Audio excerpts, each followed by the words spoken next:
تعبیر میں فرق ہے۔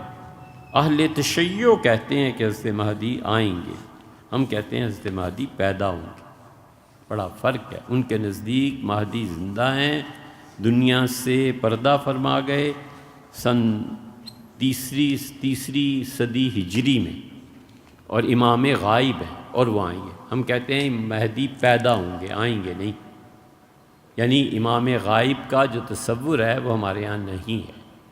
تو وہ امام غائب کے لیے جو کچھ اوصاف بیان کرتے ہیں بالکل اس سے الگ ہے۔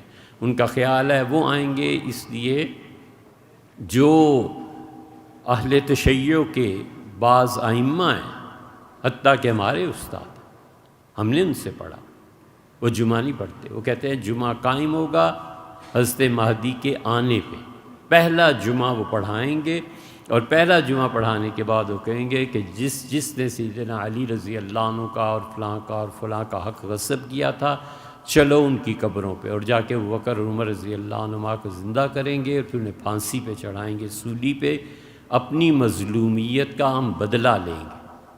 وہ یہ کہتے ہیں کہ حضرت مہدی امام غائب ہیں، آ کے وہ یہ چیزیں کریں گے، اور کہتے ہیں جمعہ قائم ہی نہیں۔ اہل تشیع ہی کا ایک گروہ ہے جس میں ایران کی موجودہ حکومت بھی شامل ہے، وہ کہتے ہیں شہر میں جمعہ ایک جگہ ہوگا، وہ جمعے کی اقامت کے بھی قائل ہیں۔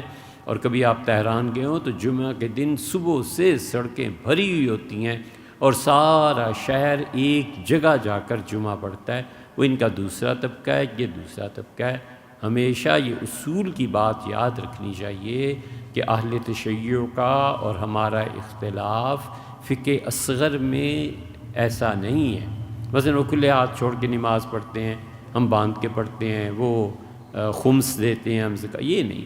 اصل اختلاف عقیدے پہ پہنچ جاتا ہے کہ عقیدہ کیا؟ عقیدہ یہ ہے کہ امام غائب آئیں گے، ہم کہتے ہیں نہیں، امام مہدی پیدا ہوں گے۔